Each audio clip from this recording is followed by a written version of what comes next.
কেমন আছো তুমি? সুখী হতে পেরেছো কিনা জানতে বড় সাধু হয়।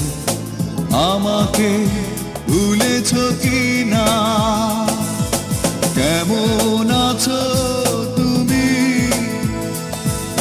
সুখী হতে পেরেছো কিনা জানতে বড় সাধু হয়। আমাকে ভুলেছো কিনা?